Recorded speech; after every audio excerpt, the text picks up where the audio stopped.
ஜனாதிபதி அனுரவின் உயிருக்கு அச்சுறுத்தல். பாதுகாப்பில் திடீர் மாற்றம். நாட்டின் சில இடங்களில் இடியுடன் கூடிய மழை பெய்யக்கூடுமென வளிமண்டலவியல் திணைக்களம் எதிர்வு கூறியுள்ளது. மத்தள சர்வதேச விமான நிலையம் தொடர்பில் வெளியான தகவல்.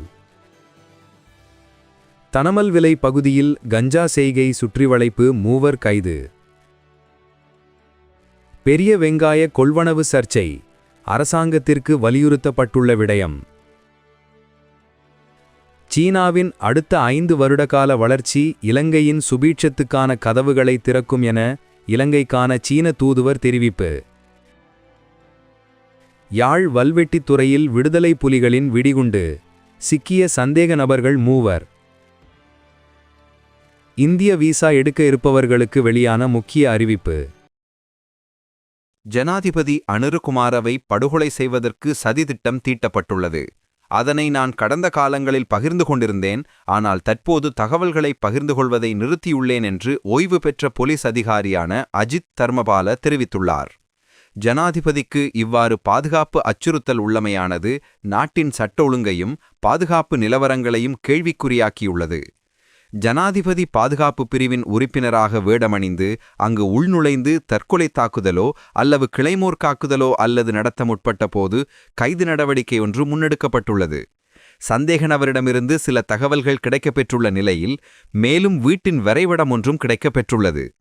குறித்த வீட்டு வரைபடம் ஜனாதிபதி அனுரகுமாரவின் வீட்டு வரைபடமாக இருக்குமென்று போலீஸ் அதிகாரியான அஜித் தர்மபால சந்தேகம் எழுப்பியுள்ளார். சப்ரகமுவ மத்திய மற்றும் ஊவா மாகாணங்களில் பிற்பகல் 4 மணிக்குப் பிறகு சில இடங்களில் மழை அல்லது இடியுடன் கூடிய மழை பெய்ய வாய்ப்புள்ளது. நாட்டின் ஏனைய பகுதிகளில் பிரதானமாக சீரான வானிலை நிலவும் என்று வளிமண்டலவியல் திணைக்களம் தெரிவித்துள்ளது.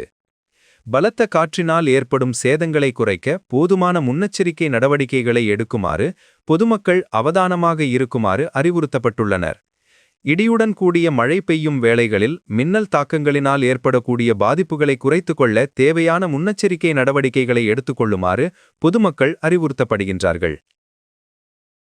மத்தள சர்வதேச விமான நிலையம் வனவிலங்குகளின் அச்சுறுத்தல்களிலிருந்து பாதுகாப்பாக உள்ளதாக சிவில் விமான போக்குவரத்து அதிகார சபை உறுதிப்படுத்தியுள்ளது.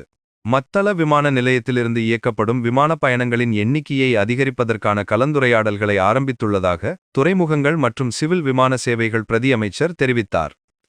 குறித்த விமான நிலையத்திற்கு தற்போது 4 விமான சேவைகள் இயக்கப்படுகின்றன. புதிய விமான நிறுவனங்கள் வருவதன் மூலம் விமான நிலையத்தின் செயற்பாட்டு நட்டங்களை குறைத்துக் கொள்ள முடியும் எனவும் பிரதியமைச்சர் குறிப்பிட்டார். தனமல் விழாவில் நிகவெவ பகுதியில் கஞ்சா செய்கையை சுற்றி வளைத்ததில் 3 சந்தேக நபர்கள் கைது செய்யப்பட்டுள்ளனர். தனமல் விழ போலீசாருக்கு கிடைத்த தகவலுக்கமைய புதன்கிழமை மேற்கொள்ளப்பட்ட சோதனை நடவடிக்கையின் மூலம் குறித்த கைது நடவடிக்கை இடம்பெற்றுள்ளது. இதன்போது சுமார் 4 லட்சம் ரூபாய் பெறுமதியான கஞ்சா செடிகள் மற்றும் 128 கிலோகிராம் உலர்ந்த கஞ்சாவும் கைப்பற்றப்பட்டுள்ளது. சந்தேக நபர்கள் எம்பிலிப்பிட்டிய மற்றும் மித்தனிய பகுதிகளைச் சேர்ந்த 38, 52 மற்றும் 61 வயதுடையவர்கள் என போலீசார் தெரிவித்துள்ளனர். நீதிமன்றத்தில் ஆஜர்படுத்துவதற்காக பல்வேறு அளவுகள் மற்றும் உயரங்களைக் கொண்ட பல கஞ்சா செடிகள் மாதிரிகளாக எடுக்கப்பட்டுள்ளதுடன் மீதமுள்ளவை சம்பவ இடத்திலேயே அழிக்கப்பட்டுள்ளன. தனமல்வில போலீசார் மேலதிக விசாரணைகளை மேற்கொண்டு வருகின்றனர். அரசாங்கம் பெரிய வெங்காயம் போன்ற விளைபொருட்களை கொள்வனவு செய்யும் போது குறிப்பிட்ட தரங்களை பேண வேண்டியது அவசியம் என விவசாய அமைச்சர் லால்காந்தா தெரிவித்துள்ளார்.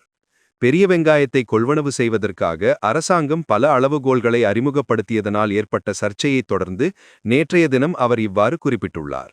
சதோசா நிறுவனம் கொள்வனவு செய்யும் வெங்காய கையிருப்பு பல்பொருள் அங்காடிகள் மற்றும் பிற விற்பனை நிலையங்களுக்கு விநியோகிக்கப்பட வேண்டியுள்ளது. இதனால் அதன் தரத்தின் மீது கவனம் செலுத்த வேண்டும் என்று அமைச்சர் ஊடகவியலாளர்களிடம் கூறினார். இருப்பினும் வெங்காயத்தின் விட்டம் 35 மில்லிமீட்டர் முதல் 65 மில்லிமீட்டர் வரை இருக்க வேண்டும் என்பது உள்ளிட்ட அரசாங்கத்தின் இந்த புதிய கொள்முதல் அளவுகோல்களை விவசாய அமைப்புகள் உள்ளிட்ட பல தரப்பினரும் விமர்சித்துள்ளனர். 20வது சீன கம்யூனிஸ்ட் கட்சி மத்திய குழுவின் 4வது முழுமையான அமர்வின் வழிகாட்டும் கொள்கைகளை இலங்கையில் உள்ள பல்வேறு துறைகளைச் சேர்ந்த பிரதிநிதிகளுடன் தூதர் குய் பகிர்ந்து கொண்டார். இந்த நிகழ்வானது கொழும்பிலுள்ள தனியார் விருந்தினர் விடுதியில் இடம்பெற்றது. நேற்று முன்தினம் இலங்கையில் உள்ள சீன தூதரகம் மற்றும் சீன ஊடகக் குழு ஆசிய பசிபிக் இணைந்து புதுமை திறந்த தன்மை பகிரப்பட்ட மேம்பாடு என்ற தலைப்பில் ஒரு உலகளாவிய உரையாடல் அமர்வை நடத்தியது.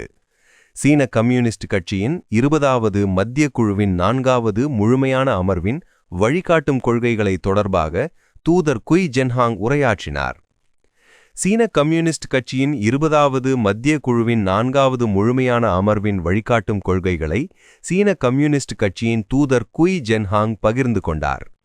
சீன கம்யூனிஸ்ட் கட்சியின் மத்திய குழுவின் விளம்பரத்துறையின் துணை அமைச்சரும் சிஎம்ஜியின் தலைவரும் தலைமை ஆசிரியருமான ஷென் ஹைக்ஷியோங் காணொளி இணைப்பு மூலம் அமர்வில் உரையாற்றினார். இலங்கையின் தொழிலாளர் அமைச்சரும் நிதி மற்றும் திட்டமிடல் துணை அமைச்சருமான அனில் ஜெயந்த பெர்னாண்டோ விருந்தினராக கலந்து கொண்டு உரையாற்றினார். சிஎம்ஜி ஆசிய பசிபிக் துணை இயக்குனர் திருமதி லியா வோல்லி வரவேற்புரையாற்றினார். அரசியல், வணிகம், கல்வி மற்றும் ஊடக சமூகங்களைச் சேர்ந்த 100க்கும் மேற்பட்ட பிரதிநிதிகள் கலந்து கொண்டனர். யாழ் வல்வெட்டித்துறை பகுதியில் விடுதலைப் புலிகளின் வெடிகுண்டு என சந்தேகிக்கப்படும் குண்டு மீட்கப்பட்ட சம்பவம் தொடர்பில் தேடப்பட்டு வந்த 3 சந்தேக நபர்கள் கைது செய்யப்பட்டுள்ளனர். கட்டுநாயக்க விமான நிலையத்தில் வைத்து நேற்று பயங்கரவாத தடுப்பு பிரிவினர் இவர்களை கைது செய்துள்ளனர். வல்வெட்டித்துறை பகுதியில் கடந்த சில வாரங்களுக்கு முன்னர் வெடிகுண்டு ஒன்று மீட்கப்பட்டுள்ளது. அது தொடர்பில் வல்வெட்டித்துறை காவல்துறையினர் விசாரணைகளை முன்னெடுத்த நிலையில் குறித்த வெடிகுண்டினை மறைத்து வைத்திருந்த குற்றச்சாட்டில் 3வரை கைது செய்தவர்க்கு நடவடிக்கை எடுத்துள்ளனர். அந்நிலையில் சந்தேக நபர்கள் 3வரும் கடல் வழியாக இந்தியாவுக்கு தப்பி சென்ற நிலையில் கடந்த 15 நாட்களுக்கு முன்னர் இந்தியாவில் தங்கி நிற்பதற்கான ஆவணங்கள், விசா என்பவை இல்லாத நிலையில் இந்திய காவல்துறையினரினால் கைது செய்யப்பட்டுள்ளனர். கைது செய்யப்பட்டவர்களை விசாரணைகளின் பின்னர் நேற்று முன்தினம் செவ்வாய்க்கிழமை இந்தியாவிலிருந்து இலங்கைக்கு நாடு கடத்தினார். அந்நிலையில் குறித்த 3வரும் கட்டுநாயக விமான நிலையத்தில் வந்திறங்கிய வேளை 3வரையும் விமான நிலையத்தில் வைத்து பயங்கரவாத தடுப்பு பிரிவினர் கைது செய்துள்ளனர். கைது செய்யப்பட்ட நபர்களை தடுத்து வைத்து விசாரணைகளை முன்னெடுத்துள்ளனர். இந்திய விசா மற்றும் தூதரக சேவைகள் தொடர்பில் இந்திய உயர்ஸ்தானிகர் ஆலயம் பொதுமக்களுக்கு விசேட அறிவித்தல் ஒன்றை வெளியிட்டுள்ளது. அந்த வகையில் எதிர்வரும் நவம்பர் 3ஆம் திகதி முதல் இந்தியாவுக்கான விசா, கடவுச்சீட்டு மற்றும் அனைத்து தூதரக சேவைகளும் நேரடியாக கையாளப்படும் என இலங்கைக்கான இந்திய உயர்ஸ்தானிகர் ஆலயம் அறிவித்துள்ளது.